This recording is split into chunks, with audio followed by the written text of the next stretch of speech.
right? You've spent 50K on a wedding. Now you almost feel pressured, like that's too big of an investment. So let me just see it through and live a really unhappy life. Oh man. An app can never replace the human connection. That's the main thing, which is why till this day, the number one method of still getting married is, I'm going to try and be like polite about this because I don't want to sound controversial. A lot of Muslim women wanting to marry a non-Muslim man. Really? Yeah. And like I can tell you in the last 6 months alone, we've had plenty of inquiries. Being in love is a choice. It's not an automatic thing anymore. Once the initial love fades away, now it's a choice to be in love with this person. You have to choose that, right? So that effort is where some people struggle with. The moment you have to start weaponizing a hadith or something, or the moment you have to start quoting the law, that's when you know the stage now we're in a very dangerous territory. As a team, we've done more than 1,200, almost 1,300 Nikkahs. Wow. If there's one piece of advice that I think that we can all inculcate into our marriages, for me, it's... In today's episode, I'm joined by Imam Shabbir Hassan, public speaker, imam, the fellow podcast host over at Ilmfeed, and the founder of the Nikkah Co, where he's performed over 500 Nikkahs on his own, let alone what his company has done. We talk about money in general, how it's taboo within our religion still to this day, and how as an imam and a founder, he's breaking those barriers. We also dive into some of the hot topics around marriage today. How are people finding each other? Why are divorce rates seemingly on the rise, and how we can get past this? As always, I'm your host, Areeb Siddiqui, and this is Muslim Money Talk. Before we begin, we actually noticed only about 10% of you are subscribed to the podcast. So if you like what you're listening to and you want to hear more from us and see more things Muslim and money related, then please consider subscribing and, of course, leaving this episode a like and share it with your friends, leave us a comment or a review, because it really, really does help us out and help more people to find us. Thank you. Now back to the show. Imam Shabbir, assalamu alaikum, and welcome to Muslim Money Talk. Wa alaikum salam wa rahmatullah. Thank you so much for having me. People might recognize we're back in the Leicester studio today. It was like a good halfway point between where you are in Peterborough and where we are in London. So decided to meet up in Leicester halfway through. But how are you? Good, alhamdulillah. Yeah, it's Ramadan's going well, alhamdulillah. How you been? How's Ramadan? Alhamdulillah, it's been very tiring, I think, so far, just getting back into it. I did Umrah just before Ramadan, which alhamdulillah was, I usually have more hair than this, but I've never done that just before Ramadan. So it was like a really nice way of getting into the right mood and the right mindset. Nice. A couple of weeks before and it's Ramadan. busy out there. It's very busy. Yeah. Very, very busy, especially now in Ramadan, but even before, just a few weeks before, was really, really packed. But alhamdulillah, it was good. But I feel a little bit intimidated having you here because, mashallah, you're the consummate Muslim podcast host. No, it's nice to be on the other side sometimes, as a host, as I can see your mind map and so many things you're trying to think about and keep the flow going. I've actually got an easier job, which is just to answer some questions. So, mashallah, you've done so much in such a short space of time, from being an imam, a very well-known public speaker, the host of the Ilmfeed podcast. You're an author as well. Yeah. I heard as well you're very into spoken word and poetry. I dabble in some poetry as well, So there you go. And of course, the founder of the Nikkah Co. And I think that will make for a really interesting episode because I think so much, and a lot of what our podcast is about at Kestrl and at Muslim Money Talk is about how money is often seen as a really taboo subject within our religion. And then here we have not just a Muslim, but an imam who has become, is not just turning that concept on his head, but is actually a founder and an entrepreneur. So I think you can give a lot of very interesting insights in that, inshallah. So I suppose without further ado, let's start at the beginning. Bismillah. I guess your path is very interesting because you grew up in a place where there weren't many Muslims. Correct. Is that right? Yes. Most of the time, whenever I mention the name, most people have never heard of it, or they've never been, or they ask me which country it's in. But it's southwest of England, in Exeter, in Devon. People haven't heard of Devon? Exeter, they haven't heard of. I mean, now maybe, but like before, when I was a lot younger, just people just hadn't heard of it. So yeah, Devon, Exeter, that's where I grew up. Alhamdulillah. It was a very nice part of the country. Still is. My family are still based there. My parents. I grew up there. A good part of, first 12 years of my life, I would say 13 years I was there before I then started moving around and due to my studying and pursuit of knowledge and things like that, that's when like I was kind of all over. Leicester being one of the places actually. This is the city where I came to memorize the Quran and spent Really? 5 years here in Leicester. Yeah. Wow. Yeah, so I'm very familiar with Leicester. So you did that as a teenager? I did that as a teenager. Yeah. I did that like while I was doing my GCSE secondary school. Did my hifz as well, memorizing Quran. Before then, London and other places, like moving around, alhamdulillah. So yeah, Exeter is where I grew up, and lots of fond memories there. But it was very interesting in the sense that, being a Muslim, if you're from one of the major cities, London, Birmingham, somewhere else, you have a very different upbringing to what I would have had and what I would have seen growing up in my experience as a Muslim. Which makes your path to becoming an imam and a hafiz so interesting, I suppose. How did that happen? Were your parents, did they push you in that route, or did you have people in your family who were imams or hafiz or had done hifz? No, not at all. Wow. I was the first, as far as I know, in my family, in my generation, in the whole of Devon. The first. In the whole of Devon? In the whole of Devon, as in like a Muslim who was born in that part of the country. Wow. The first to have like pursued this path. Even my family, they weren't like, as quote unquote practicing at that point in that sense. And no one ever pushed me to it. It was just a desire that I had. Which then led me to having to move to Leicester and other places, because in Exeter we didn't have the facilities. We had a small mosque, like a house, one of those mosques, very different to what we have now, alhamdulillah, which is like a purpose-built masjid. But back then, we're talking, going back more than 20 years now. Yeah. It's just a small house, like an imam, part-time kind of thing. So yeah, we didn't have like a lot of things we have now. But as a child, what was it that, I suppose, motivated you? It's difficult to look back now and pinpoint exactly what it was. Obviously, we believe it all comes from Allah, firstly. But yeah, it's just this love for the Quran, I think. That's what it was. I just loved listening to recitation of Quran. Just was always amazed by, just recitation, the meaning. And yeah, there's something about the Quran that made me want to just memorize it. That was just my goal as a young kid.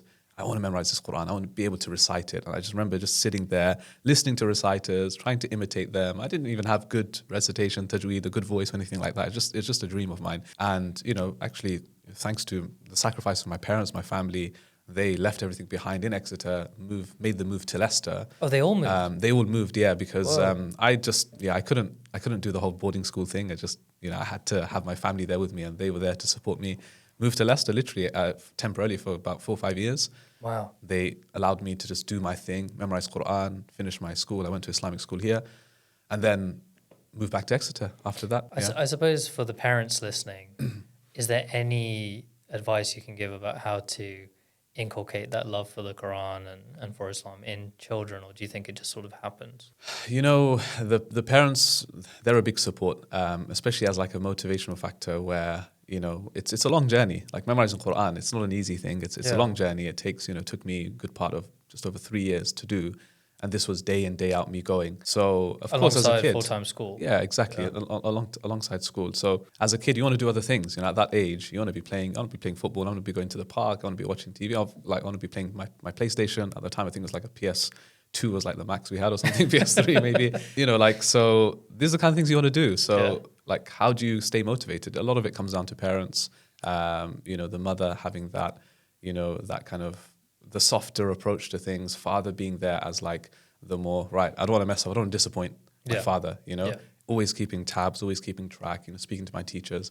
And then love for the Quran is just encouragement. That's what a child needs. They just need encouragement. They need to be in an environment. And I think that's where being in a city like Leicester helped a lot. You're in an environment where you've just got messages all around, you've got other students memorizing Quran, whereas where in Exeter, I would have been the only one. And even if I had a teacher there, it would have been very difficult for me to stay motivated as a kid. I wouldn't have had other kids around, other friends, colleagues, etc., to kind of compete with almost and to be in that environment. So environment is such a big thing. Incredible. So you finished your memorization of the Quran here in Leicester. Yeah. And then you made an interesting choice because you decided to go to the famous Ibrahim College. In London. Yeah. So even before that, by the way, like I moved back to Exeter in that time. Right. I took a couple of years, went to college, did the usual thing. And at that point in life, it was the standard path of go to college, go to university, get a degree in something. At that time, this is where my book writing and poetry comes from. It's the love for English language. So it was like, I'll do a degree in English or something and become a teacher. Like that was my kind of set path that I had in mind. But But then, when I went to college, I realized I don't think I'm going to pursue this. Like, I Why? don't think I'm going to go to university. There was a lot of factors. Like, because I just couldn't see myself. I did like English language, English literature in college. I was like, cannot see myself going and doing a degree in this for another few years. Like, I just kind of fell out of love with it, almost. And then that's where my kind of creative side and thing took over during this time. And I just had other ambitions. And then during this time, I kind of had a patch where I had this emptiness. Like, I've memorized Quran. I spent all these years like going to Islamic school, memorizing Quran, and now I'm here in like college and learning English and things. Just like I just didn't feel fulfilled. Yeah. And I was like, I have to go back to what I love, and I love the Quran. And the best days of my life were memorizing Quran. And I was like, you know what? The next stage for me is what's the meaning of all of this? Like I'm leading Salah, I'm leading Taraweeh prayers in Ramadan. Wow, at that age? At that age, yeah, because Exeter, Of didn't course. have, like no I one was else. forced to lead from a very young age. Wow. 15, 16, khutbahs, very young age. Like even before I could properly, even before I properly learned Arabic, I was given the platform. And this is where the public speaking side comes from.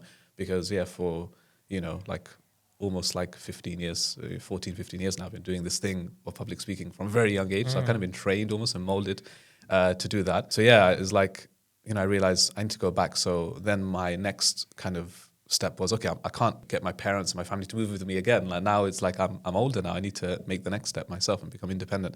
So then I took a gap year after college. And in that gap year, I said to myself, right, I am going to save as much money as I can in order to fund my studies moving forward. Wow, fund it entirely on your own. Yeah, just fund it entirely on my own. So literally what I did for the next year, a good part of a year, got a job at a call center full time.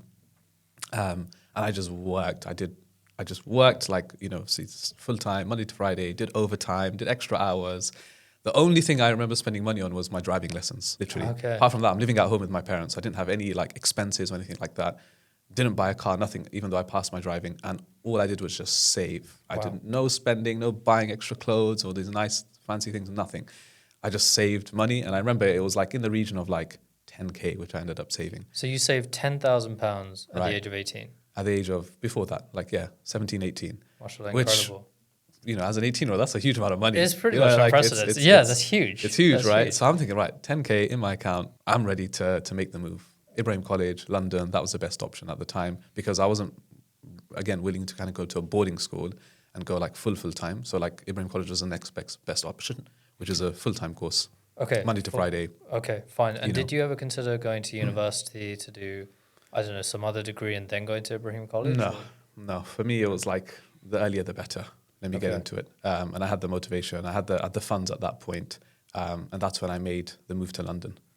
So first time moving to London by myself with this kind of money, I'm like, okay, I have to think about paying fees. I have to think about rent in London. I have to think about travel. I have to think all of these things, right?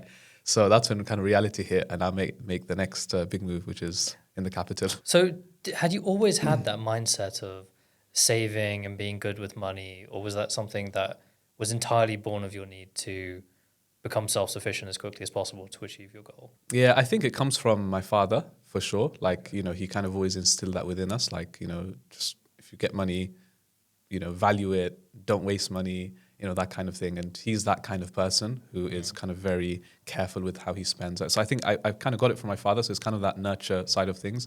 But yeah, I think it's also within my nature just to find avenues and find ways if I want something to just kind of make it happen. And I realize obviously, life teaches you a lot over the years that you just got to find, and this is where like a lot of things like Nikkah Co and things were born from, which is just like, I don't want to wait for an opportunity. I just need to just kind of carve my own path and create something and then see where it goes.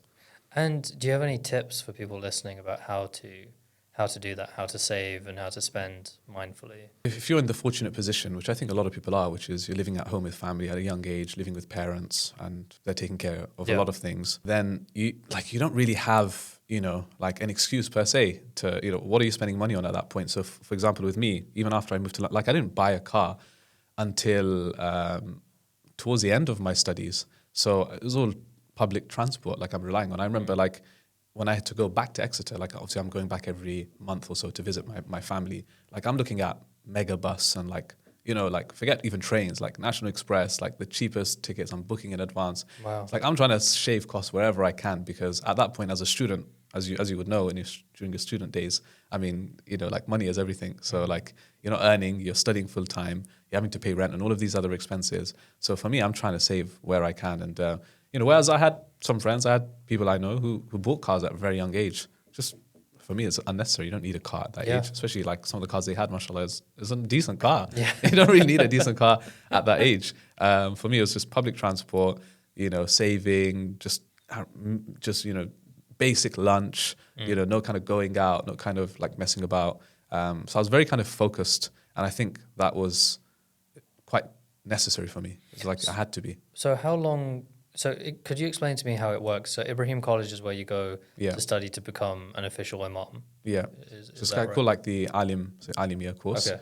It's a program. Course. You start like it's kind of in stages. So like the first year is like Arabic, just Arabic language. 1 year, it's Arabic intensive, and then the following 4 years is like the core essential sciences that you need to learn as an alim. So for example, like the meaning of Quran, tafsir, hadith.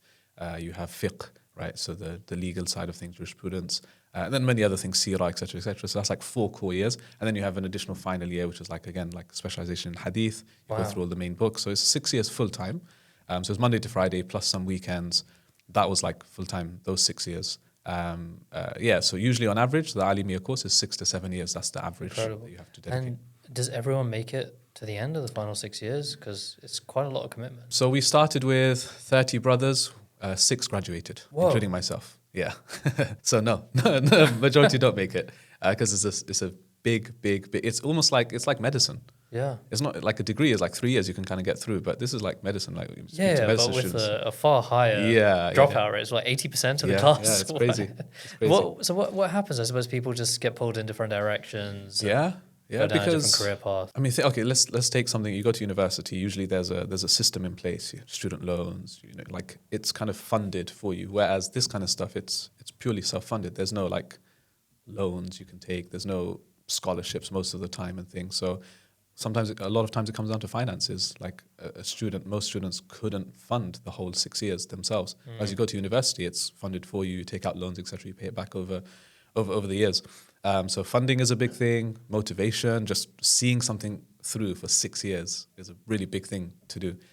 So motivation, maybe some people they get really kind of amazed and initially it's this whole thing about Arabic. Oh yeah, I love to learn Arabic language. It's such a cool thing. And then they realize that actually there's a lot more to it than just being able to speak a bit of Arabic and it sounds nice and impressive to speak Arabic. It's like, okay, you have to learn the grammar, you have to learn like all of these intricate things and then the meanings of the Quran. So yeah, it can sometimes get a little bit overwhelming to learn these things in such detail. So there's so many factors, of course, in life as well. Life gets in the way, other things, All of these factors combined, I think, just results in such a high dropout rate for these things, yeah. Crazy. Wow. So then 6 years, 6 years have gone by. So you're what, like 23, 24 years old?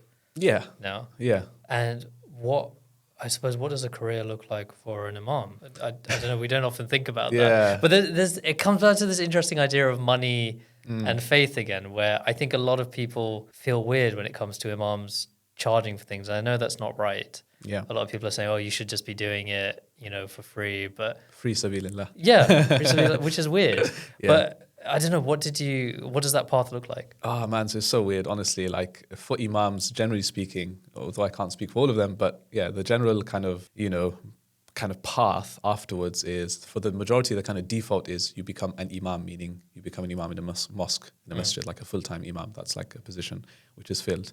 So a lot of them go into that, which I'll come to. Like that includes, like when you say imam, that means you have like 10 different roles and responsibilities all in one, right? Because essentially that's what an imam has to do. Leading prayers, teaching kids, delivering khutbahs, doing the marriages, like everything all in one, the counseling, the advice, etc.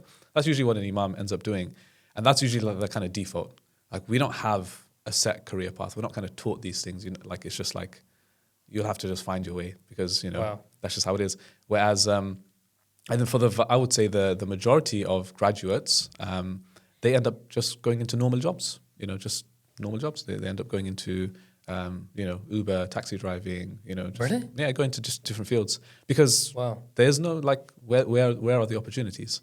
Not everyone can go like this. If there's thousands of graduates each year, let's just say in the UK alone, then they can't all become imams. full-time imams. So why do people do it if there's no like set job lined up at the end? I suppose just to be a community leader and Well, to help yeah, the it depends on what community. your motivation was, of course. Yeah. For a lot of them, it's the fact that they want to learn, they want to seek this knowledge, the sacred knowledge. And then I'm not saying that those who don't become full-time imams, they're not contributing in any way, shape, or form. Of course, you can still work full-time elsewhere. You go into a different field, different area, and then you're, on the side, you're doing the khutbahs, you're teaching, etc. Yeah. So you can still use those skills, which is not a problem to do that.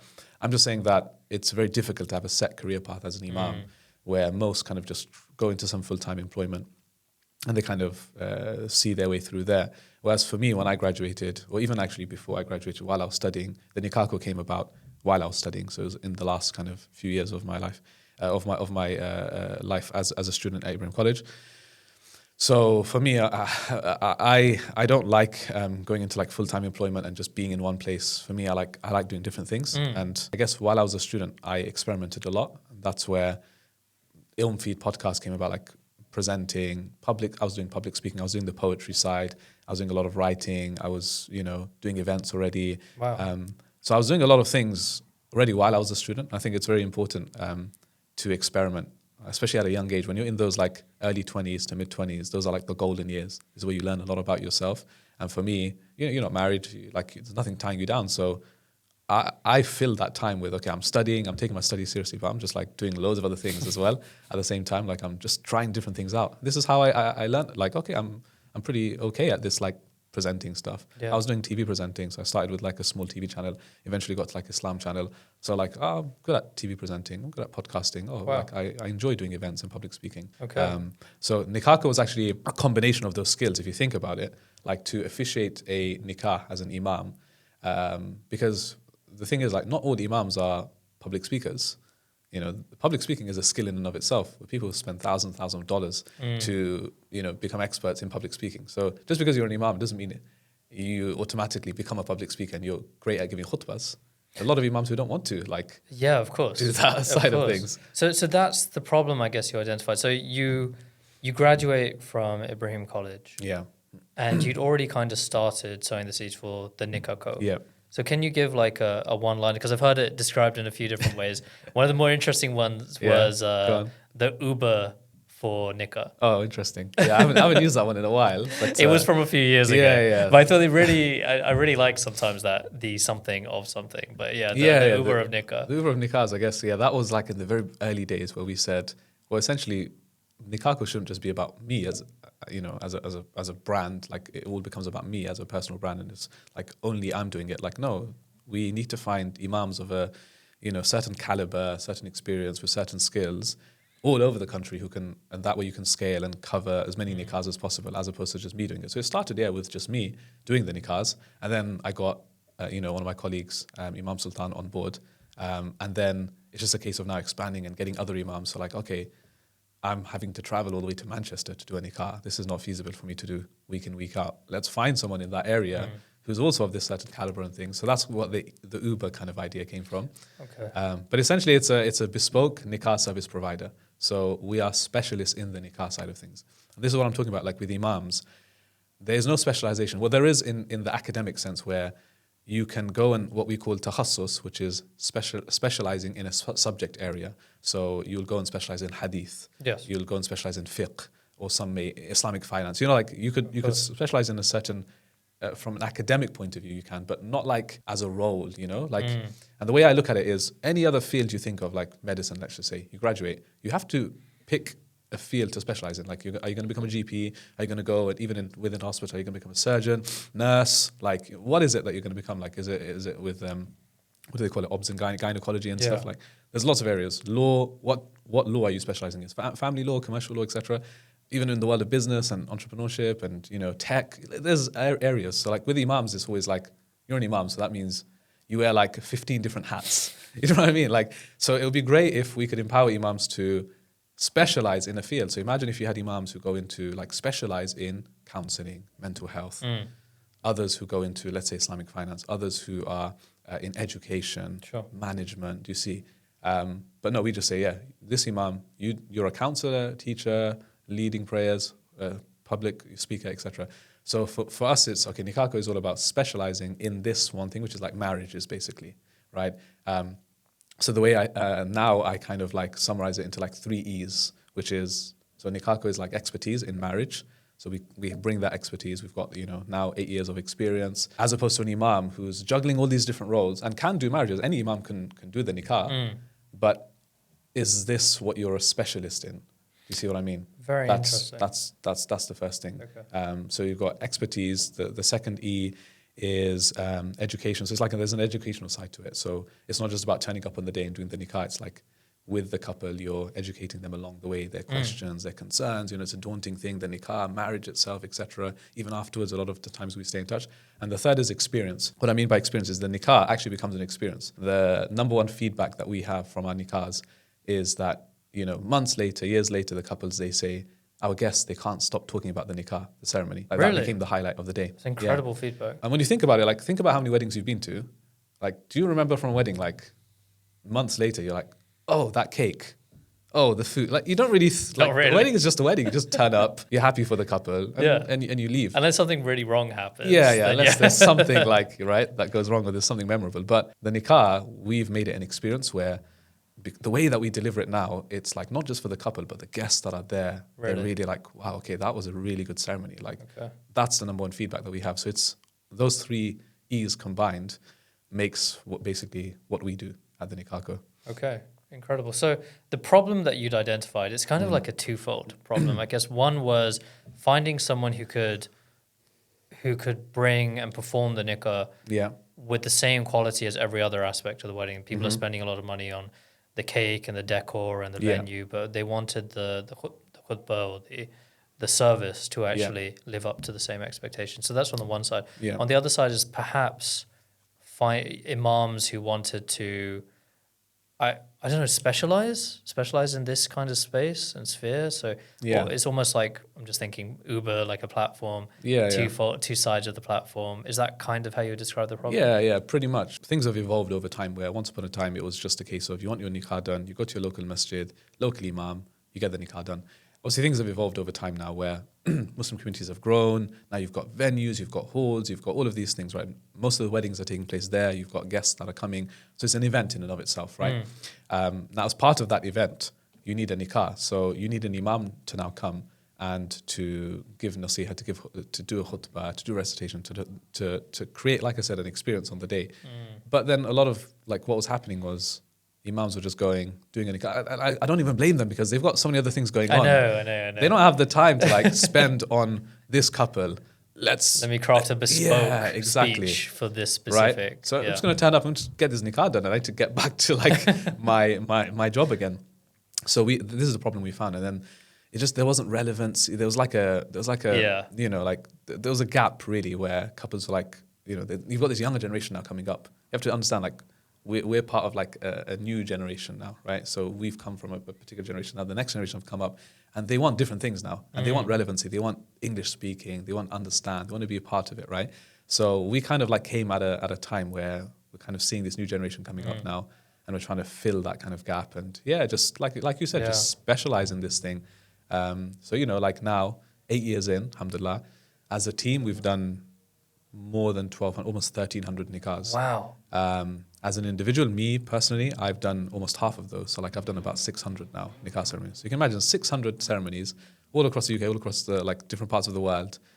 That's a lot of experience to have in one particular thing. For sure. And I'm sure you generated some very interesting stats from that, which we'll come on to. But as we were talking, when you were saying, do you ever remember? Yeah. Do you ever remember? I do remember, actually. Okay. I do remember one in particular, but it's probably the antithesis to what you guys do at the Nikkah Co, because the thing I remember the most was what the imam did at this one. And I think it was the couple had not discussed the arrangement with the imam beforehand. And this particular imam did not like the idea of a nikah parda. So, it's become quite trendy where I don't know if Amr had this, but there's a partition where there's a curtain made of flowers and the groom sits on one side, the bride sits on the other side. And he was very much of the opinion that the bride should be in another room. Separately. So what proceeded to happen was he sort of just rearranged the whole room. No way. And said the bride's family needs to go over here outside in this side. Right, And I'm okay. going to sign over here with the male relatives, and then I'm going to go over there to the bride's side. Interesting. And then I think he gave like an off the cuff speech. Okay. Where it was all about people spending too much money on weddings. There you go. See, there you go. So this was the number one complaint that we had from married couples, which was the speech itself was like about, I don't know, like divorce, or it's about, you know, something really negative, or, you know, I don't know, if couples. So there's a time and place for all of those topics. They're important topics to address. Maybe on a Friday, you know, sermon, khutbah, but not on the wedding day. So this is another thing that we found. Like, okay, so we need to craft a speech based on it's an enjoyable day. It's an occasion. Even as Muslims, we believe you celebrate this occasion. You know, the Prophet told us to celebrate this. So yes, there's going to be, you know, a speech there. There's going to be relevancy there, but it's going to be not like a lecture, I'm telling you off. You know, it's going to be nice, uplifting points about marriage and, you know, some light pieces of advice and things. So this is a common complaint, like exactly what you're saying. The whole arrangement thing, like, is probably because the Imam, again, like, I'm not criticizing the Imam himself, but probably because there was no communication beforehand. That's what it was. That's basically what we have. No one had said before. It was just, oh, this is the local Imam. Right. Obviously, this is who we're going to use. Yeah. But they hadn't said anything about the arrangements, and he had a different view of how it should go exactly. down. So we would never show up at a wedding not knowing what the plan is, what the course. itinerary is. So we are like a part of that. So can you take me through the solution then? So like if, just putting it out there, I know my wife is watching, but I am married. But if I just rewind the clock, if someone were to be looking to get married and they call you guys, at what point do you get involved? Is it before? Is it like just before? Do you do any of like the premarital counseling stuff? Yeah.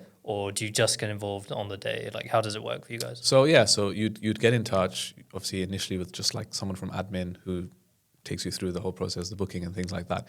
But as soon as the booking is secured, you're then in touch with the Imam.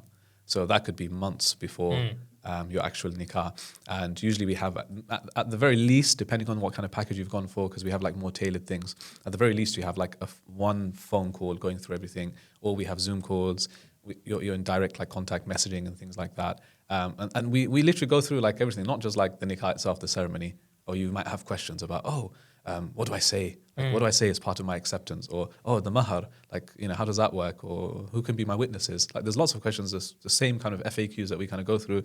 We take them through that. But also, like, what I love doing is, like, I like to see what the plan is for the day. Like, what are your timings? What's the itinerary? Like, you know, what time are your guests coming? And how many guests are there going to be? What kind of venue is this? What kind of setup is it? Oh, do you have non-Muslims attending as well? What's your demographic like in terms of...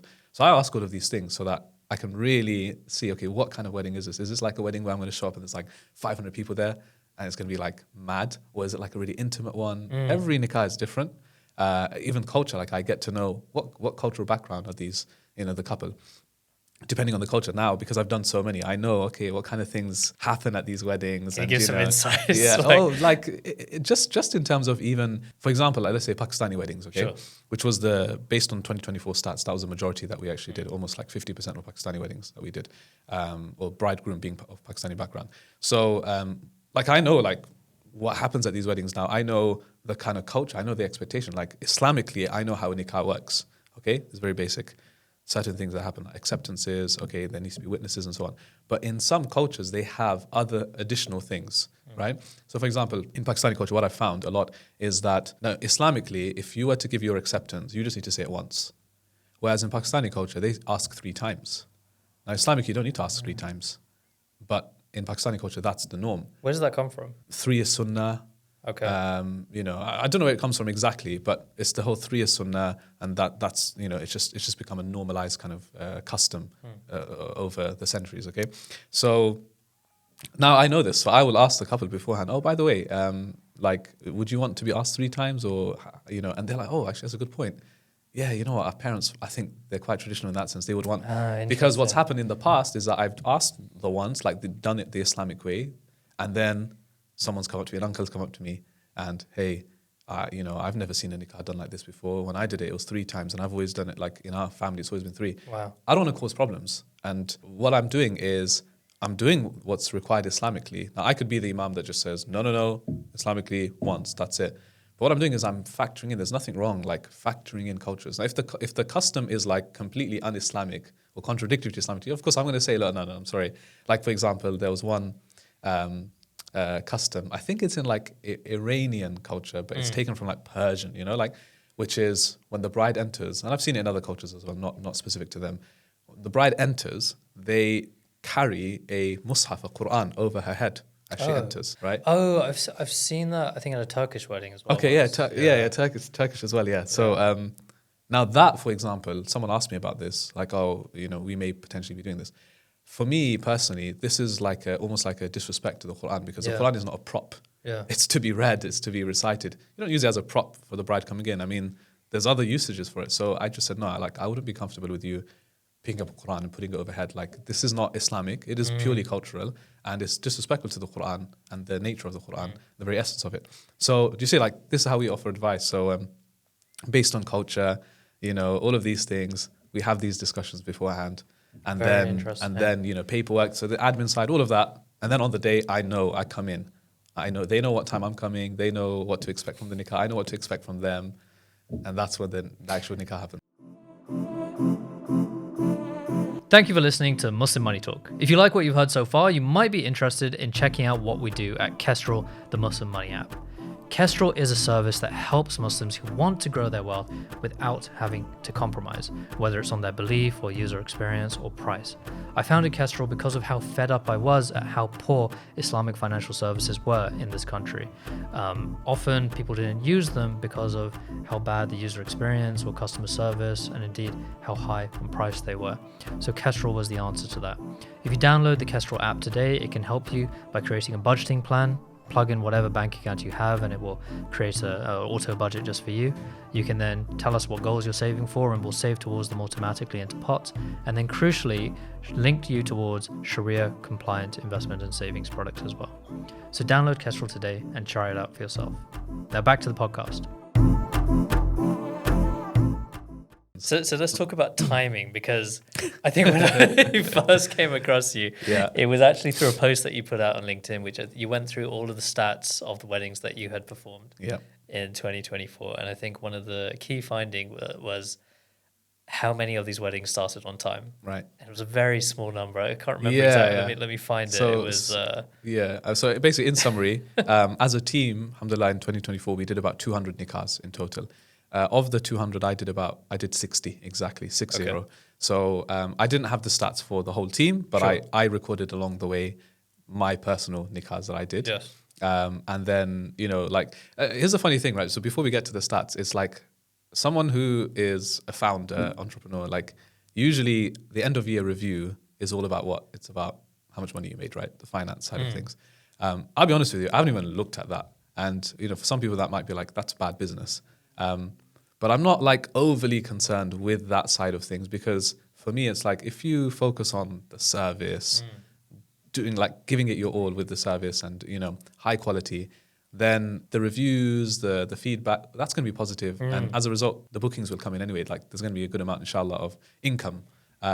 So I'm not overly concerned about, how much did we make, etc. I didn't even look at that in 2024. For me, it was like, no, how can we improve the service going forward? Sure. And that's why I recorded these. I didn't record the stats to like put anyone down or to shame, couples and be like, it was for me personally like, these are interesting trends. This is what I can learn from and take it forward. Yeah. No, I think you said out of only 3 of the 60 Nikkahs that you did started on time. Yes. And correct. The longest delay was over 2 hours. Yeah.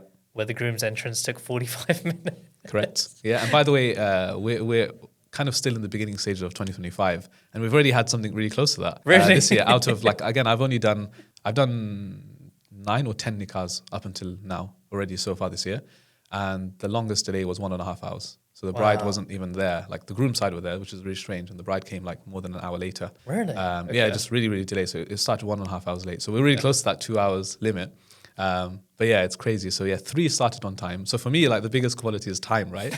So I looked at, where is most of the time going? There's delays and there's travel. Yeah. Those are the 2 things. Because when you see the Imam on the day, you think, he's only there for 30, 40 minutes on stage. Maybe that's and then he's charging for that. That's, but then they don't factor in actually. So travel time, what was it? From the 60 Nikkahs, it was a total of 191 hours spent on the road traveling, which is in days, that's 8 days worth of traveling. Oh my God. Just back to back traveling, right? So on average, the travel time was about 3-4 hours per Nikkah as a round trip, right? So imagine you're spending 3-4 hours just traveling there. You've got a minimum of per Nikkah 30 to 40 minute delay, which is the average. So already there, you're looking at 4.5, 5 hours. And then you've got the actual delivering the Nikkah, the service itself. You've got all of the stuff in between, the consultations beforehand, etc. So there's a lot of time actually that goes into each Nikkah. But yeah, so timekeeping, I don't know what it is, especially with events like Muslim events or weddings. It's almost like, what do they call it? It's like GMT, General Muslim Time.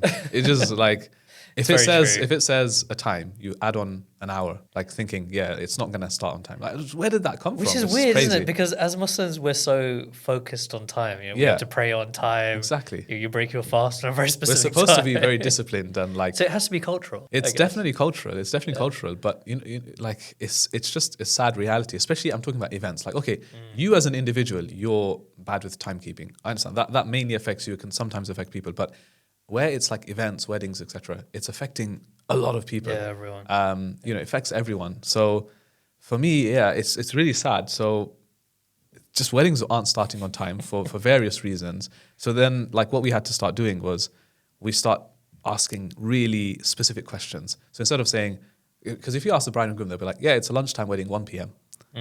I've never done a Nikkah at 1 p.m. I'll tell you that for a fact. I mean, very rarely I've done a Nikkah at 1 p.m.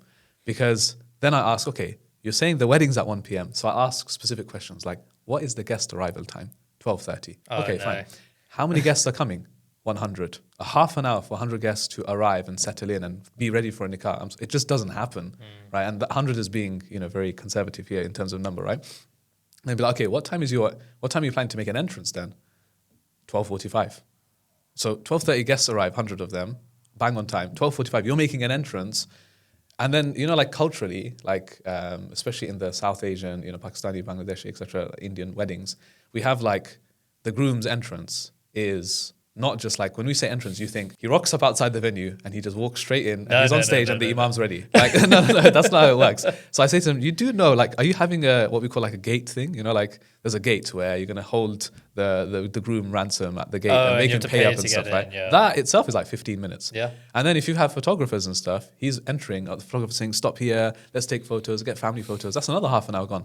So the entrance is like, you have to factor in at least half an hour, 45 minutes for an entrance. My brother, who's sometimes the co-host on this, Yeah. if he doesn't mind, we'll use some footage of it. But he got a horse, and not just any horse. It was like the biggest horse that Oh he my could God, find. serious. So we had to get like a ladder for him to get onto the wow. horse. And then it started like on the other end of the venue. So we were all walking and he's just on the horse. So there's a 30-minute walk.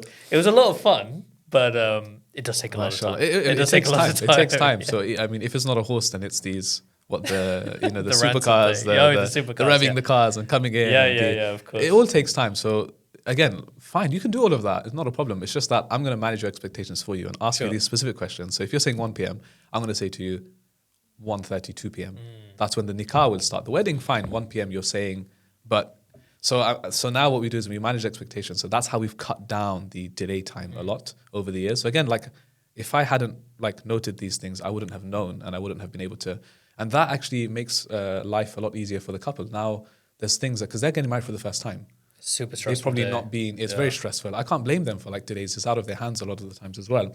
They don't know. But if here you have someone who's been to 500 weddings now over the past few years, I know exactly how things work.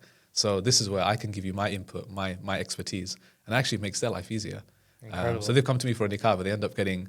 And this is why I always say, like, any like, there's 3 things every business, venture, and any endeavor in life needs, and these are 3 Islamic concepts.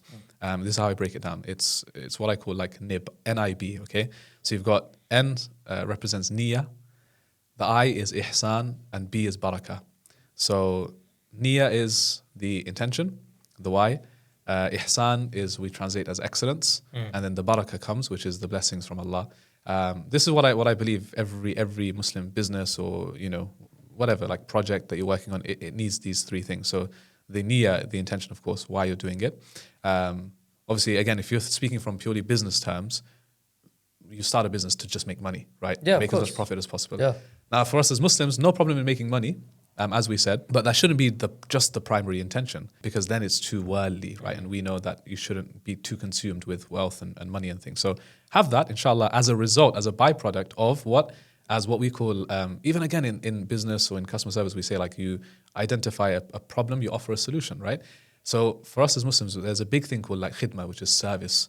So you want to serve people, you want to help them out, and in the process of serving them, you're basically using the skills, the talents that Allah's given you, and then you're utilizing that and giving back. So for me, a win-win situation is if you have something you're really good at, you have a skill and talent, and then you use that to help people, and then as a result, you make money from it. That's like the biggest win. So the intention actually is that I'm going to use what Allah's given me, these skills. I'm going to help people. So for me, with Nikkah Co, I'm going to help couples with their marriages. And I'm going to hopefully get them married in the best possible way and start their married life off in the best possible way. And inshallah, that's just going to be the best way to start their marriage. Hopefully that reflects, right? So there's a niyyah, the intention. Then there's ihsan, which is excellence. So as Muslims, sometimes we have very low standards, or we're unprofessional, or we kind of aim for average in whatever it is that we do. Yeah. But you want to be like the very best. So you want to like put time into it. One of the definitions that the scholars gave of ihsan is that you go above and beyond. And again, customer service, what is the difference between good customer service and great customer service? It's that you go above and beyond for the customer, you give them things or do things for them that they didn't even ask for or even expect. So again, with our businesses, with our projects, especially if you're serving people, you don't want to just do the bare minimum. Okay, you paid for a nikah, I'm going to show up on the day and do a nikah. No, like I'm going to do extra things. So like I said, this whole itinerary stuff, like that's not part of the package. They didn't pay for that. But I'm telling them, look, I've got experience here. I've got expertise in this area. I'm going to help you even with your itinerary. On the day, there's a lot of weddings where I'm making announcements outside of the nikah. I'm just helping the event run smoothly. Oh, really? Because I've got experience, yeah. So I'm like, because I can see that. So you take on the role of like organizer, planner. Yeah, because I can see they've sent their like cousin to make announcements, and this poor guy, he's like, no one's listening.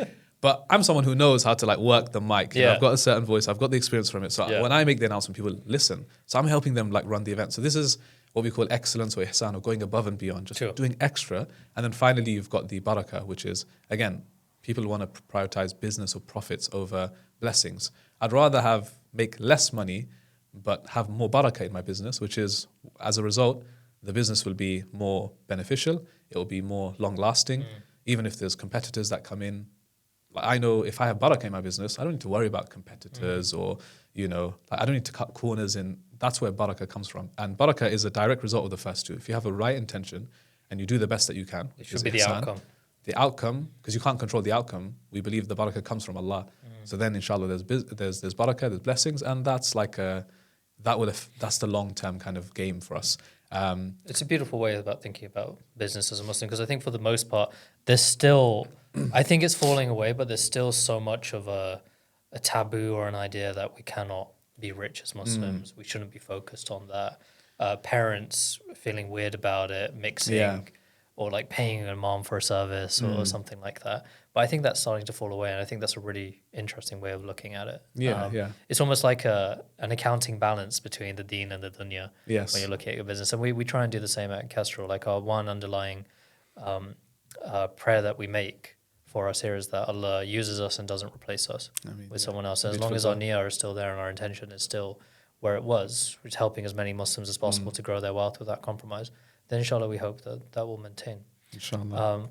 But coming back to the stats. Yes, the stats. What were we talking about? The stats. So we were talking about delays. Yes. What else did you experience? Like, do you see things changing? Yeah, so lots of other interesting trends I've realized over the years. So especially you've got this post-COVID and pre-COVID era now, what we call, which I call BC, which is before COVID. And then, right, so you have after COVID. So things have changed because COVID, what it did was obviously everything shut down, no weddings at all, no events, etc. And then eventually when it did come back up, they were like, remember there was very specific rules about bubbles. Yes, 30 how many people max you could have. in a gathering and social distancing and all of these things, right?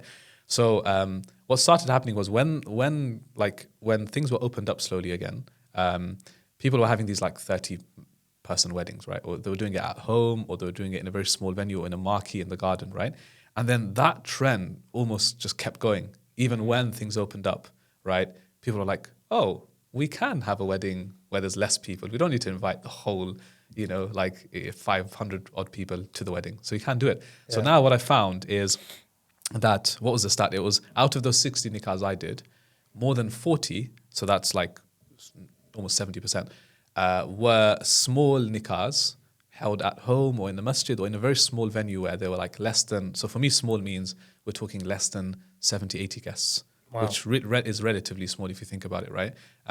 That was almost 70% of the nikkahs that I did last year. Incredible. And then the rest were, the kind of bigger weddings and functions, right? So that's a really positive trend, I would say. Do you think the costs are scaling down as well, or are people spending more in other ways? Because I think I saw an interesting stat which IFG put out, I think a while back, which was that... Was it the 50K one? Yeah, so on average, Muslims are spending about 50K in this country on weddings. Do you think that's come down? That's coming down now, for sure, as a result of doing things smaller, which is great. Which just shows that people were just spending for other people, like just for the sake 100%. Of just showing. Literally. It's just cultural kind of pressure that was there. Crazy. Of, we've invited these amount of people, you need to do the same. And, they had this standard at this kind of venue and whatever, I need to do the same now. There's a lot of money that goes on weddings that are unnecessary, that you don't really need. Like, I remember for my wedding, my brother drove me to the venue. I didn't hire out. I mean, I know people are into their cars, but I just didn't see a need to hire out a car. It's just an extra cost. Yeah, you can just go with basic things. And you'd be surprised how much money you can shave off. Like, we're not talking about hundreds, we're talking about thousands of pounds you can save by just not doing even like the dress or the outfit. Like, you can buy a nice outfit without spending hundreds and hundreds of pounds on that. I remember for my wedding, I drove myself because it was me and my brothers in the car, and I didn't feel comfortable one of them driving, so I drove. And then we stopped just outside the venue and put like some ribbons and stuff on the car, just so it looked a bit, just so it looked a bit weddingy. Yeah, exactly. Okay, so costs are coming down. That's amazing. Yeah, costs are coming down. And I think I saw something about intermarriages between cultures becoming more common. Yeah, a lot more common. So again, like a third of the nikkahs that I did last year were into what you call intercultural. So that's different cultures, like Muslim cultures, or like North African marrying South Asian, whatever. But that also, a lot of that also included like reverts. So a lot of reverts marrying then like, I don't know, born Muslim from a certain culture.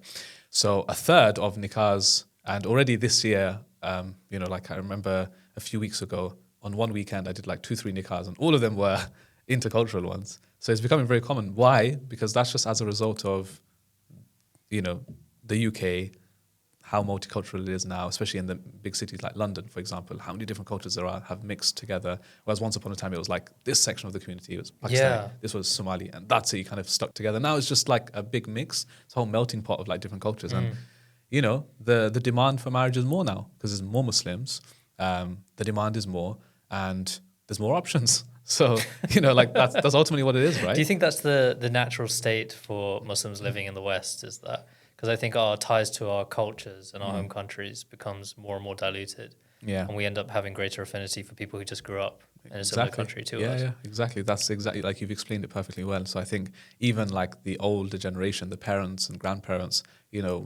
just a couple of decades ago, they would have really, really looked down on, marrying outside your culture. If not just looked down, it would have been just completely unacceptable. Yeah. Whereas now, I'm seeing like it's just perfectly normal now. Like even for my own parents, when I think of like, ask them 10, 15 years ago, not about us per se, but just like the perception of marrying outside culture, it was deemed, no, I don't think it would work. Yeah. But because it's happened now so many times within our own families, within society, they're just like, okay, yeah, it can work. The expectation's there. The expectation's there. So I think, again, it's one of those positives where it's another taboo. We've kind of just smashed it and said, it can work. Although I'm still a big advocate for, I don't think that should become the default. I think still within your own culture, I think there's a lot of benefits there. Yeah, for sure. For family, for yourself and so on, familiarity, compatibility, these are all big things, even Islamically. So I'm not going to say just marry outside your culture for the sake of it, just to, be a bit rebellious, but there's a lot of benefits there. But at the same time, let's also be perfectly accepting of the fact that marriage can work. And like you said, in the West, like we've got a lot of similarities, despite having different cultures, but at the end of the day, we speak the same language. We've got a lot of Western customs, you could say, that we're accustomed to. So, I think it's all good. No, it's a very interesting trend. I wanted to ask you as well, do you offer or ever talk to couples about premarital concerns or doing any sort of that counselling? So it's a separate thing, yeah. Okay. Yeah, it's not part of the standard Nikkah, because the Nikkah, the thing is with the Nikkah Co, the other thing was, I didn't want to like add too much into it. I could do like courses and, seminars and all of these things, which we've done. But like, when like you're doing good in something, you just need to like focus on that thing and just perfect it and That's just do really well in that. Founder mode. Yeah. Few things, but very, very, very exactly. well. So for me, it's Nikkah Co should just be the Nikkah side of things. And alhamdulillah, we've done really well so far. Let's just keep going. And we've barely scratched the surface with Nikkahs. If you think about how many, like we did 200 last year, for example, Nikkahs. Sure. But think about how many Muslim weddings there were last year. They're probably thousands. Probably, yeah. So really, when you think of it, we have not really reached everyone. And that's okay as well, because not everyone is going to want Nikkah Co. They're going to want a local imam. They're going to want other things happening there. So no problem with that. But yeah, so I think for us, there is a separate like a process for that. There's a separate option for the premarital stuff, which is becoming more and more common, which is good because it's just that as cliched and as basic as it sounds, you do need education before you do something. You do need to be prepared. Yeah. And there is a level of preparation, because the other extreme is someone says, I'm not ready to get married. It's like if you keep telling yourself that, you can never actually be ready, right? You're married yourself, you can never be ready to get married. Like you just gotta sometimes just take the plunge, right? And just and which you is learn scary. a lot. It's scary. It's scary, right? Yeah. Same with having kids. Like who can ever claim that I'm 100% ready to become a father or a mother? You just gotta, when you have a kid. I think if they claim that, there's a reality that happens. Exactly, right? Your expectations way too high. So like sometimes you're like, I'm not really ready, but I've done what I can. I've prepared. I've looked into things. Okay, Bismillah, let's go for it. And that's where the tawakkul side comes into it. You kind of trust God, and then you learn a lot, and so you struggle with things. So marriage is exactly the same. You can't master it. Even someone who's been married for 50 years hasn't mastered marriage. There's still things that they learn, because people evolve over years, right? The person you married is probably not the same person today. You're not the same person either. There's a lot of changes within yourself. So yeah, there's a lot of things that we offer, and I think it's just part of being a little bit extra prepared for marriage. And when we talk about education in marriage, because it is one of the factors, I know we'll speak about like why marriages maybe are failing or why the divorce rates are high. We'll come to that. But one of the reasons is because you just haven't prepared yourself for marriage. You've kind of romanticized the idea of getting married. So I think there's a quote like, people love the idea of, falling in love and getting married, whatever.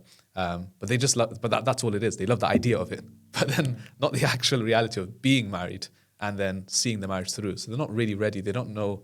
They've got an expectation. It's just like, it's just going to be all rosy when I get married. They believe and this is coming from my own experience, you believe the story ends once you've got the girl and you've been married. Yeah. And you don't realize there's a whole other chapter. That's just the beginning. Yeah, that's just the beginning for us. Yeah. And a whole life journey ahead, and so many different stages along the way. So yeah, it just helps you be a little bit prepared. That's what it is. So let's talk about that, because I don't know if it's just anecdotal or I'm just seeing it in my own life and with the people around me, or if it is a real trend. Right. But it feels like, unfortunately, a lot of marriages are falling apart in our communities. Unfortunately, I've had 4 friends in the past 2 years who within 12 to 18 months, their marriages fell apart and they ended up getting divorced. Okay. Is this a trend that you are seeing? Is that something you would track at the Nikkah Co? So, I mean, naturally, yes. Like it's something that, and I always say, like, of course, I need to make a few disclaimers. So, firstly, the more Nikkahs we do, the more chance there is of you hearing about, right? Yeah. So, in the early days, we never heard of divorce. Great, because we weren't doing as many. So, of course, right? That's number one. Number two, I just want to mention is that I'm not a spokesperson. I don't have all the stats to hand, so I can't really speak for like, I don't know, Muslims in the UK or whatever. But I can just give like general kind of pointers. And the third thing I want to mention before we talk about divorce rates and things is that, of course, divorce is not always a bad thing. Of course. I want to mention that. I want to put it out there, because when we talk about divorce rates, it's always like doom and gloom. But maybe someone really was like unhappy in their marriage. There's abuse. There's like things happening, really serious things, and they needed to get out of that marriage. Sure. That's okay. Other times it just didn't work out. Fine.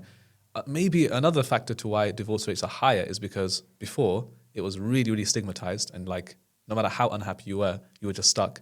Whereas today people have more education on this, and they realize, okay, actually if it's not working out, we can get divorced. And I think that's okay. Like, maybe that's also why it has, if the rates have gone up, which I think it has, that's one of the factors. It's just because people are just okay with just getting divorced. It's not like before where, or even till today, it still exists where we spoke about the finance side of weddings, right? You've spent 50K on a wedding. Now you almost feel pressured, like, I can't leave this marriage now because I spent 50K and what am I going to say? What are people going to say? What am I, like, that's too big of an investment for me so let me just see it through and live a really unhappy life. Oh, man.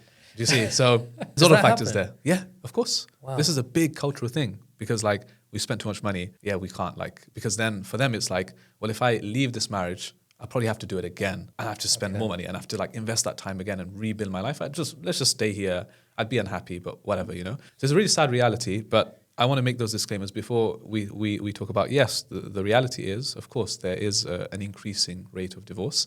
And I would put it down to, let's say, 3 factors, 3 main things. The first is what I spoke about, the lack of education, the lack of preparation, whatever you want to call it, the lack of, or even expectation is another word, right? The managing expectations beforehand. So yeah, just basic things. So of course, like when we talk about education, as an example, what do you need to know before you get married? As a Muslim, you could say, yeah, the Islamic side of things, the fiqh, for example, right? Yeah, that's important. Of course, yeah. So you should know the fiqh, you should know the Islamic side, like, rights, responsibilities. Again, just on this note, by the way, I don't know if it's slightly controversial or not, but we live in an age today where it's all about rights. Yes. Okay, that's the only focus. So in other words, what we're saying is that, okay, and of course rights exist and no one's denying that Islam gives rights, women's rights, men, husbands, children have rights. Everyone has rights, okay? But I think we're overly focused on rights, which is essentially, what do I get? So going into marriage, what do I get from this? What do you owe me? Whereas there's a responsibility that comes with it. In the Quran, Allah mainly talks about responsibility, marriage, even as a parent. You have big, big responsibilities, right? So if you're just focused on, okay, what do you owe me, as opposed to what is upon me, what is due upon me to give, right? Then there's actually a big problem. Does that make sense? In marriage, you go into it thinking, okay, what you owe me this, or this is my right. And you get very legal. It becomes very contractual. Yeah, contractual, very legalistic, very that's not how a marriage works, of course, right? Even if something legally or technically speaking is due upon you, that's not how you don't wake up with a list of things like, today you need to do this, right? That's not how a marriage works. So if you think about, if each individual just focus on what's my responsibility, then as a result, the rights are being fulfilled because you're worried about what do I owe this person, the person's worried about what they owe you, and then the rights are fulfilled. So it's like mutually it's done. So yeah, I just wanted to make that point, is that again, we focus too much before marriage on rights, but rights and responsibilities. And you have to focus on your responsibilities as an individual. So learn about that, fine. But then there's other basic things, like even finance, for example. One of the reasons why, couples run into issues is because, financially, it impacts your family life. It impacts your. So learn a little basics about just finance and saving and being sensible with money and these kind of things. There was a trend that emerged a few years ago on social media where I think the line was, her money is her money and your money is her money. Right. Yeah. And I don't know where it's it been came trending from. for a while. Yeah. Is there any basis to that, or was it? So legally speaking, no. There's no basis for that. It's a nice quote. It's one of those nice things that basically, of course, Islam, I think it comes from almost like we as Muslims trying to prove to the world, we do give women rights because the world has a perception, and because of how Muslims are negatively portrayed in media and outside world of like, oh, you're oppressive to women and hijab and all of these things, right? It's like we go to the other extreme of like, no, we really are good to our women, right? Everything's hers, okay? Which, look, it's not legally true, right? Ultimately, like even zakat as an example, technically a woman has her own zakat due upon her. A man pays his own zakat. Now, of course, if you're married, there is an option where the husband can take the woman's zakat upon himself and pay on her behalf, right? But the default is it's due upon you. Even in the Quran, when Allah addresses, in Surah Al-Ahzab, when Allah addresses the wives of the Prophet ﷺ, He literally says to them, وَأَقِمْنَا الصَّلَاةَ وَآتِينَا الزَّكَاةَ وَأَطِعْنَا اللَّهَ وَرَسُولَهُ. He says to our mothers, these are the wives of the Prophet ﷺ, that you need to establish the prayer, and you need to give zakat, and you need to obey Allah and His Messenger. So do you see, that's a responsibility on them. But if the husband, or if there's an agreement, I'm going to pay on your behalf, no problem. So do you see, like, there is, individually speaking, your money is your money. The husband's is the husband's. But the husband, the difference is that part of that money, whatever it is, it depends on marriage to marriage, on case to case, is that it is due upon the wife. That's the expenditure and all of that, right? So part of that is hers, but not all of it. You can't just say by default it's all hers, right? So I think it's inaccurate, but at the same time, again, when we can't think legally, like when I got married, for example, right? Me and my wife, we didn't say like, okay, it's going to be 50-50, right? And, the money in my account is my money and I'll only give you this amount. That's not how a marriage works. Like, it's like, you know what? We're a team. And this is actually one of the things I mentioned in Nikkah's speech. Like, before today, you were just two individuals on your own path. After today, you're a team. You're one unit. You're going to work together. So, of course, I don't mention the finances, but like as a result, finances, you're a team. So if I make more money, what's in my account, that's going to benefit you. If you're making some money, that's going to benefit us. Yeah. So when we go on a holiday together, when we give ourselves that break, if we're buying a house, I don't know what it is, a new car, we're going to team up and do this together, right? And that's just the way me and my wife have just been on the same page on finances. We never had an issue with that. There's some months where you need to give more money.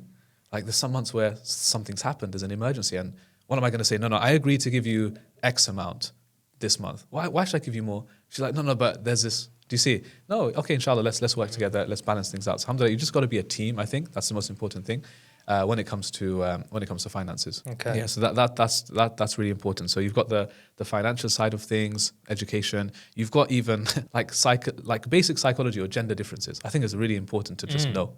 Honestly, like you'd be surprised how there's a funny story where like men sometimes are just men.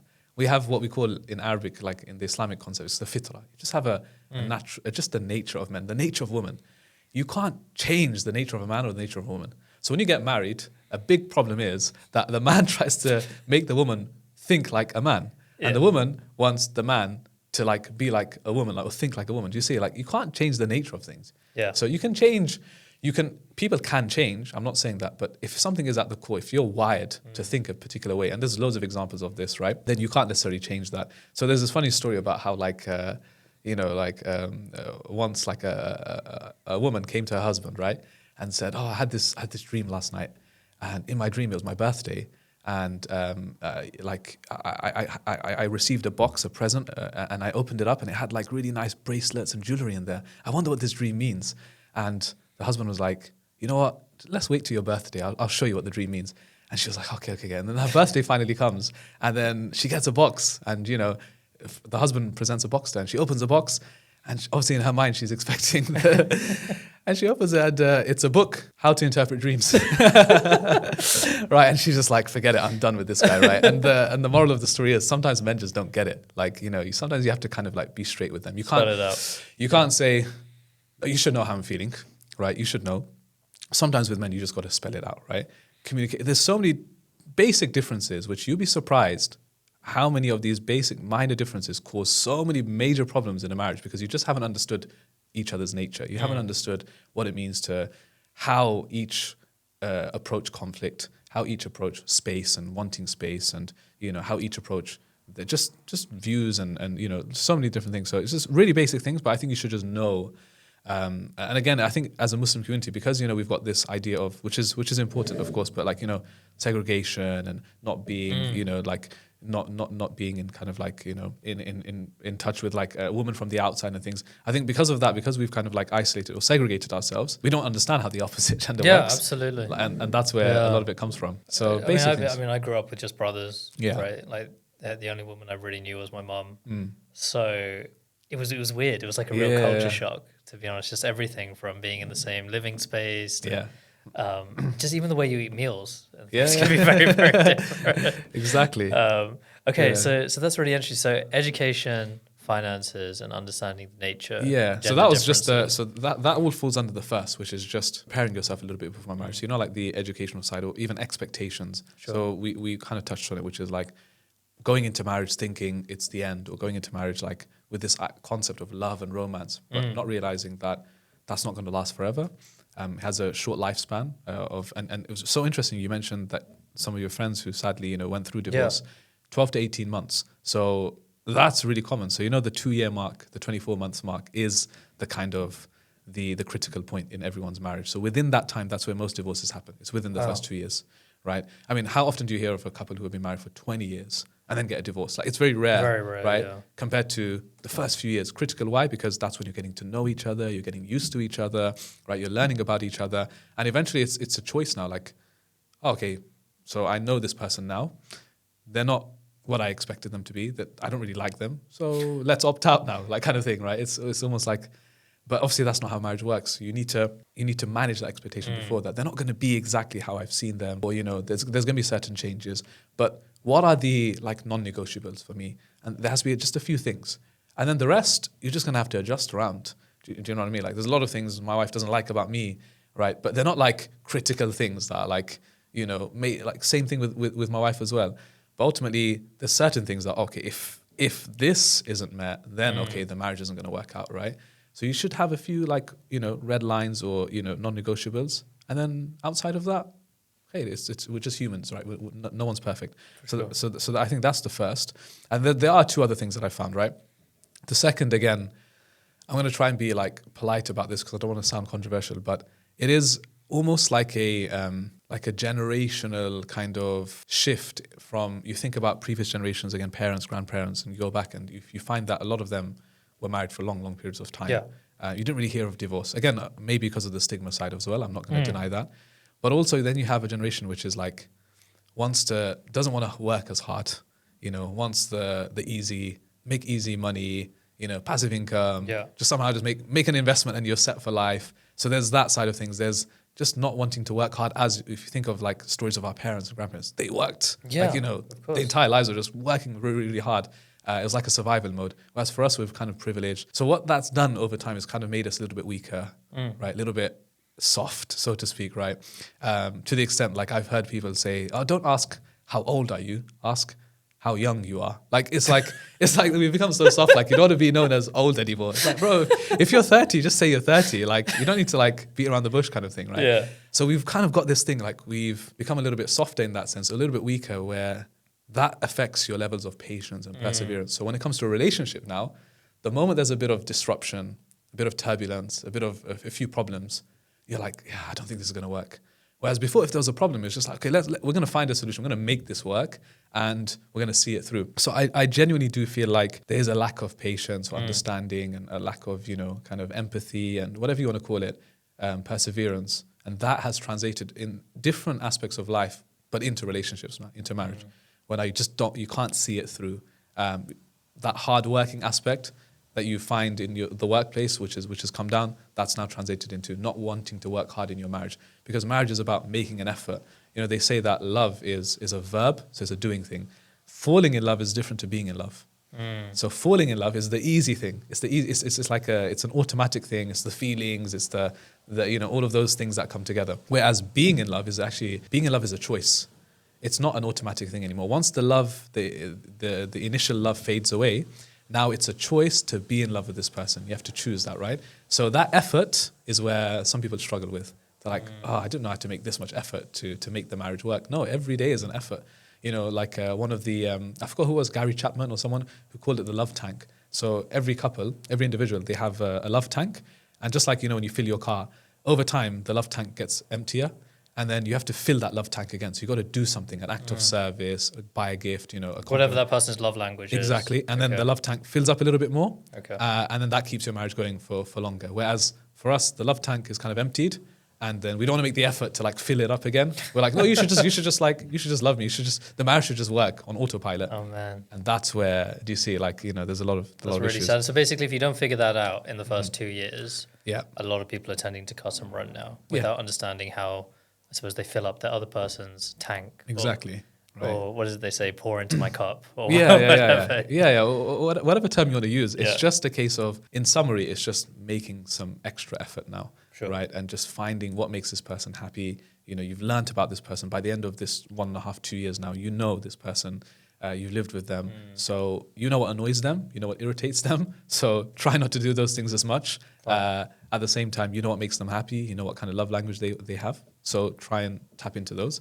So that's the second. And the third that I'll end with is legitimate issues. So the third reason why couples get divorced is there are legitimate issues, right? So the first was like things that you can avoid or things you can prepare for. There's the third category is like things that you can't really prepare yourself for. There's genuine, like you're at conflict with each other. Maybe you just weren't compatible. There's communication issues where like one is really closed off, doesn't share. Another one, and this is again like controversial, shouldn't be controversial, not spoken about at all among Muslims, which is lack of like intimacy and like sexual fulfillment and things like. Do you know how big of a, like statistically speaking, how big of a factor this is to divorce? You'd be shocked. Really? Like, yeah, it's a big factor. Amongst Muslims? Generally speaking, Yeah. but amongst Muslims. But Muslims don't want to talk about it at all. It's very uncomfortable. It's We never, you have we've told never- your whole life not to talk about it or Right, think about exactly. it. And then suddenly now you're having to think about it, and now you're having to actually not just think, but it's something that's affecting the marriage. It's a core part. It's mentioned in the Quran very explicitly. It's mentioned in Hadith. But for us, we can't, like even those verses or even those Hadiths, we just kind of like brush over it. We don't want to like, and again, coming back to the educational side, you should learn these things from scholars, from like, and we as Imams need to be comfortable addressing these issues as well. You can't just keep kind of hiding away from it. But that, for example, in and of itself is a big factor. Like you'd be surprised. People don't know basic things.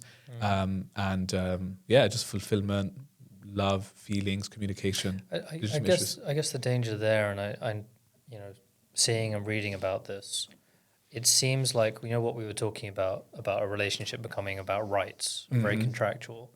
That sometimes when it comes to the intimate nature of a relationship, sometimes it can seem like that. Like it can seem a little bit contractual. Yeah. Someone pulls out a verse. Again, this was doing the rounds on socials, but a verse from the Quran which says that a woman has to fulfill their husband's needs in this way. Otherwise, I think it's like... That's a hadith, about there's a hadith about the cursing and the angels. That the angels curse them for not doing that. So Yeah. do you think that's kind of like there's something seriously wrong when a relationship reaches that point that they're starting to discuss things like that? In a fulfilled relationship, they shouldn't even have to be talking about that. Yeah. But then how do you get to that point? So what we call that is weaponizing a hadith or an ayah in the Quran. Right. You weaponize it. At the moment you have to start weaponizing a hadith or something, or the moment you have to start quoting the law, that's when things. You're at a stage now where you're in a very dangerous territory where this is make or break for you. If you reach that point where you have to threaten now, if you don't do this, did you know Allah says this about it's really dangerous, right? Whereas of course there should just be things where you go out of your way to do and you learn about each other. And this is why I mean, like by over the year and a half, approaching the 2 years, you know each other now. Like you've spent time together. So the intimacy side of things comes into it, where it shouldn't be that case where you need to, there should just be an understanding. Like there has to be a basic understanding. Yeah, for sure. Just like with everything, just come to an understanding. You've learned about each other. You know what each other, what you like, all of these things, even in the intimacy side of things, without going into it, you need to help each other. Like, again, come back to like team. You're a team, right? If one person is not happy or is displeased, it's going to affect, like, when we have small arguments with our spouses, it ruins the home environment. Absolutely, your day is ruined. Yeah. You don't feel like, you just feel so low.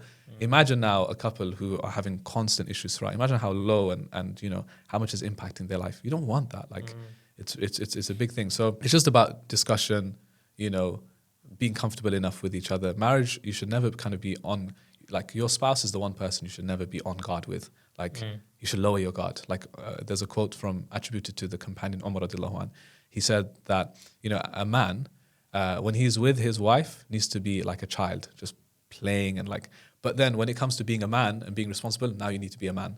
So like sometimes as men, we're like, we've got this guard up all the time. We're trying to be, the macho man constantly. When you're at home with your wife, especially if you've got kids and stuff like that, like you should be playful with them. You should be that, you're not the man out on the outside world now. That's the, but when it comes to being responsible, when it comes to taking charge, then you need to be a man. Because no woman wants to marry a child, let's be honest with you. Yeah. Like a woman wants to marry a man, right?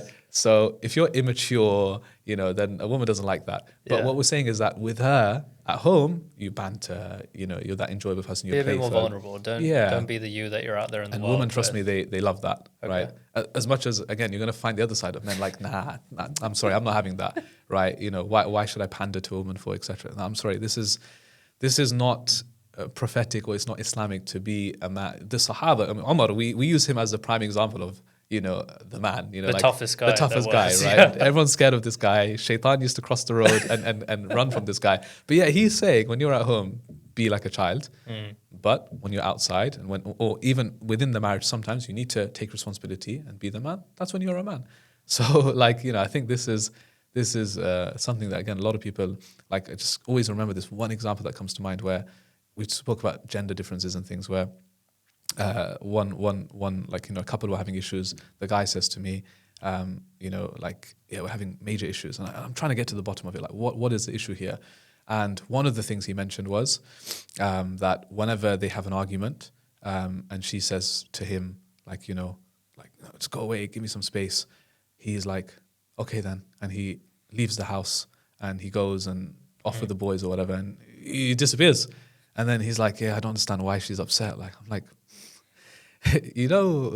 women have a language, a code. Men have a code as well, right? And you need to learn that language and that code. So when she says to you certain things, like when she says, get away, give me space, that doesn't mean get away, give her space. That means you need to give her more attention now than ever before. Right? You need to go to her. Write that down. Right? Right. You need to literally go and solve it there and then, basically, right? But when a man, his code is when a man says, give me space, that means give him a little bit of space, back off a little bit. Sure. Now, if you smother him and no, tell me, let's talk about it right now, let's address it right now, he's not going to like that. So men and women have a code, they have a language, they need to learn that. And for him, he was shocked. He was like, what? That's actually what she means by that? And then when he implemented that, he found there's a big difference. Now, he's not just going off and she now feels more isolated. She feels more upset because what? He's not, we had an argument, he did something, he upset me. And he doesn't care. Now he doesn't even care, he's gone. Really basic things, trust me. But in summary, those are the three areas as to why I think, it contributes to marriages either failing or, higher divorce rates. Wow, incredible. And I guess we'd be remiss to talk about the subject without talking about the point about how people are meeting these days. Because I feel like with the rise of so many apps which are out there now, which I think replaced a lot of the web services, or there are still web services out there, I think like singlemuslim.com and things. It sounds like people are using these apps more often, but maybe not necessarily finding success there. And that there's a term horror stories and all of these that people are finding on certain applications. Do you think people are increasingly meeting each other on these apps, or is it kind of sowing more confusion in the community by people kind of going onto these apps, not being that serious? Yeah. We've heard a lot of stories about women being messed around, in some cases men being messed around as well.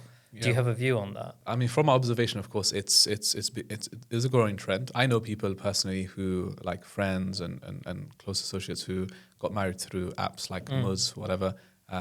There's some people that I know that literally got married through Instagram or TikTok. Really? Crazy. Yeah, I didn't understand how initially, and then they told me they just came across a profile, or they commented on a post, and then that person commented as well under it, and then they clicked on the profile, they liked what they saw, and they just took it forward for marriage purposes. So it's crazy. So I've there's people that I know who met volunteering at a particular place. Organic, and I'm a big advocate for the organic kind of meeting. I think that's the best. That's the best case scenario. It's just organically things happen as opposed to you going out of your way searching. So naturally, I'm seeing a lot of this, like the tech being used, the apps being used a lot more. Like I said, I don't think it's a high success rate from the people I know. There's a lot of people there's more complaints that I hear, or more frustration that I hear than the success stories. But I still believe it can be used in a positive way if you go about things the right way. Like you said, there's a lot of abuse, there's a lot of horror stories out there. But if you go about it the right way, the right intention, you involve your family, etc., it can be a huge success in these things. But it's an app can never replace the human connection. That's the main thing. Which is why till this day, the number one method of still getting married, as boring and as traditional and as archaic as it may sound, is through recommendations and through families and through exchanging details and I don't know, nowadays you have WhatsApp groups and CVs and biodatas, whatever you want to call it. That is still the most effective way of getting married because it's human connection. It's a recommendation. You know this person or knows of this person. Okay, yeah, I trust them. And you send. That's the number one way. That's the best way. Then, I would say it is apps and things. But even before that, I would say it's the organic way of as an example, I met someone at my workplace. It's organic. You met someone. You've seen them, they're in front of you, you can't ignore it, you like this person. And you go and you approach them for marriage and you get your family involved and you take it forward. But I feel that was frowned upon or that is still a little bit frowned upon? Where it's still frowned upon to Yeah. some extent, but I personally think that I'm not gonna say majority, but I think more than half the marriages that are out there are through this way now. I think parents over time have kind of like accepted, and I think we should be accepting of the fact that if my child or whoever it is, my family member, has come to us saying that we have found someone, you should be thankful to Allah in the climate that we're in Yeah, right for now, sure. honestly, where people are struggling, Yeah. that they found someone they like and they're coming to you. The second thing you should be thankful for is that they're actually coming to you. Yeah, to and vet not going the off. person. They're actually coming to you and saying, "What do you think? Can we proceed?" And they involving you. That, I think that's actually the best case scenario. So I know it's difficult to sometimes accept because you want to be like, no, I want to be in charge. I want to find the person for you. I get that, but honestly, in the West anyway, I think we are moving even away from that as well, where it's become a little bit normal for people to just organically meet. You know, as long as you're not doing anything wrong, you're not going off and doing your own thing. You involve your family, let them vet, and then bismillah, like you get married. I still think that's perhaps the next best way. But yeah, human connection needs to be there. Otherwise, the apps, they have a limit.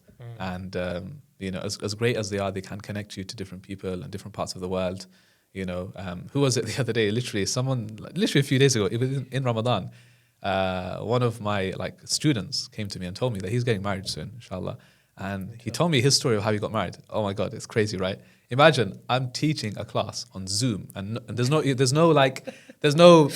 other videos on except for mine, okay? And it just so happened that this was a course on marriage that I was teaching, right? Okay. So you've got a bunch of people on there. Guess what happens? So apparently this is what he told me. He goes that, you know, because we have like there's a Zoom, there's like a Telegram group as well, where you can post, you know, ask questions to the teacher, resources, etc.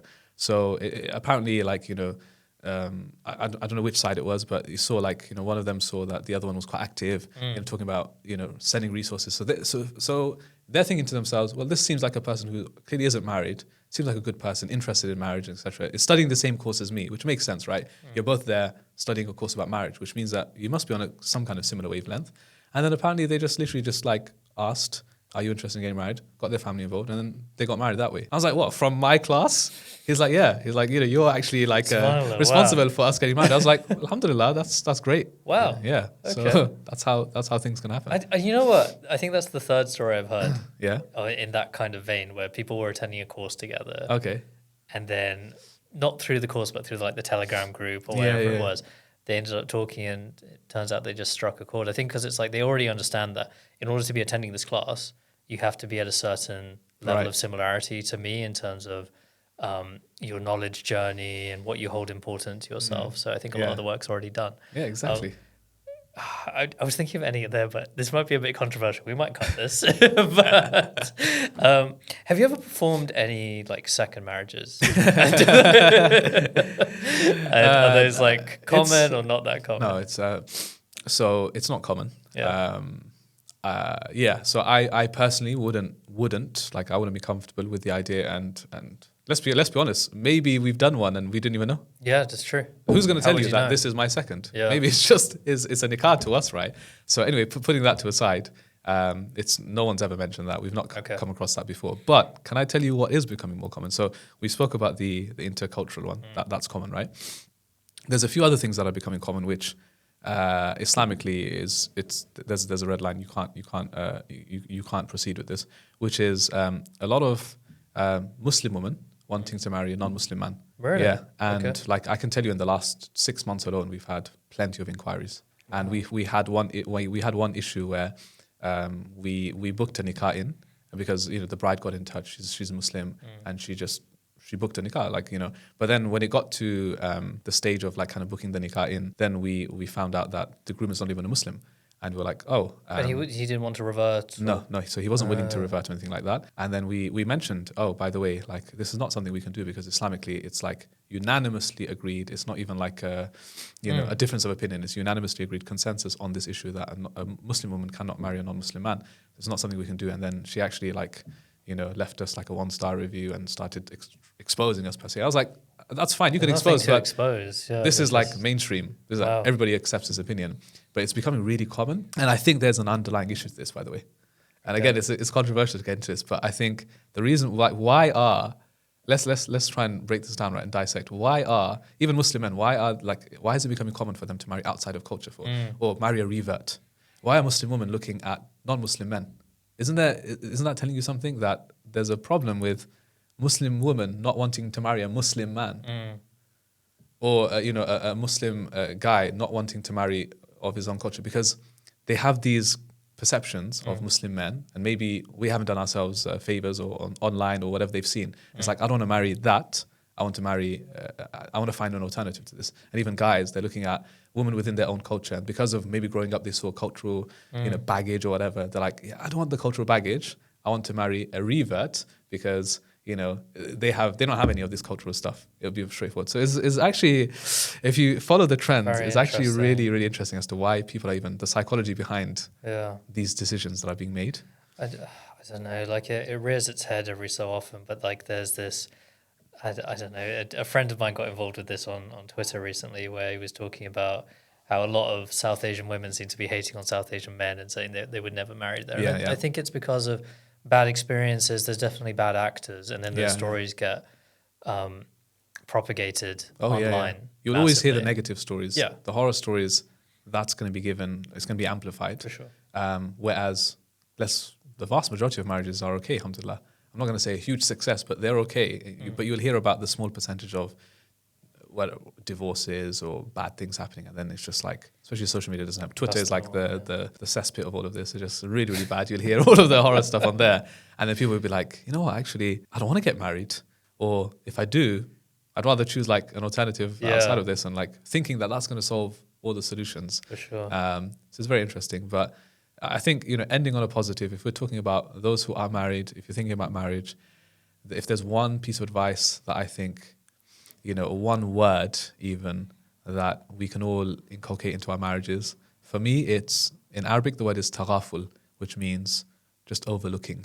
For me, that's actually one of the best pieces of advice that I heard, which is overlooking is like the best piece of advice, because that's what marriage is all about. It's literally like, like some say it's like picking your fight.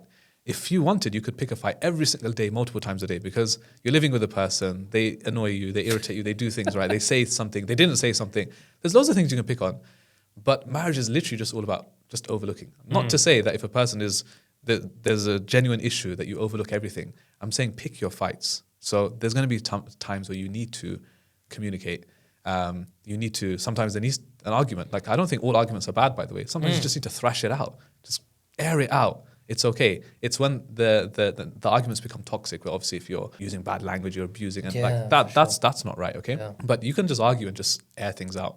You can communicate an issue, but the majority of the time, it's going to be small things you just need to overlook. Just overlook, move forward, like Allah says in the Quran. وَلْيَعْفُوا وَلْيَصْفَحُوا. وَلْيَعْفُوا, forgive, pardon. وَلْيَصْفَحُوا, the word comes from the word safha, which means a page. It means turn the page. Marriage is just about turning pages, just starting afresh. Okay, and just moving on. And then every so often, you'll have a major issue that may arise. Okay, address that. But most of the time, thinking about marriage is just like small things. I call it sore spots. Sometimes you get a little spot or a pimple, right? It's not the end of the world. Like, in fact, the more that you think about it and the more that you're like pressing it, trying to get the thing out, it leaves even more of a mark on your face or wherever it is. Whereas, sometimes you just ignore the spot and it will just go away by itself, right? You just overlook. Whereas, if you've got like a massive cut or wound, you're not going to ignore that. You need to address that. You need to, I think that's what marriage is like. You're going to have little sore spots over time. You can just ignore it, overlook. And then every now and again, you're going to get like a major wound or something, a cut, and that you need to address.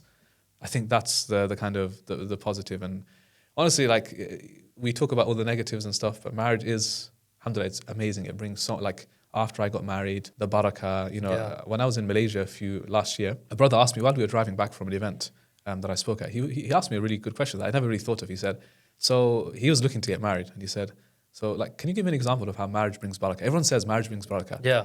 How does it bring barakah? And how did it bring barakah into your married life? And I was like, that's a really good question, actually. Like, and then I'm thinking, and I'm like, actually, subhanAllah, it did. And like, because barakah is not always tangible.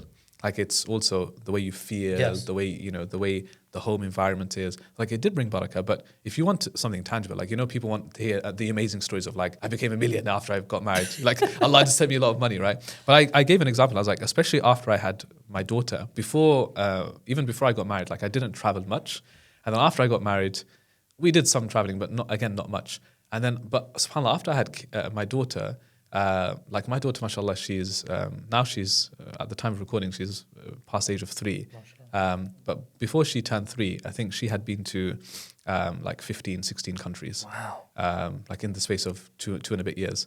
And Umrah included. Like Umrah, she's been to, alhamdulillah, I think 5 or 6 times in that time. Before the age of 3. Before the age of 3, right? For me, that's the tangible barakah for me. Where like, the traveling, like Allah gave me so much opportunities, which if you think about the psychology, you think the opposite. You think when you get married and have kids, you're restricted and you travel less. So while you're free and independent, before you get married, do everything you can, which is partly true. Remember I spoke about those golden years. Do as much as you can. You can't do as much then, but don't restrict yourself. Like it's a mindset thing. Don't say, oh, when I get married, that's it. I don't have a social life. I can't venture. I can't do projects. Yeah. You know what I mean, something I spoke about this I think once a long time ago, but when I got married, it was at like a really critical juncture within my business, within Kestrl, and we were going through like a really down point. Like we didn't know how we were going to make money. We were running out of funding. We had about like 3 months of money left in the bank to pay everyone. So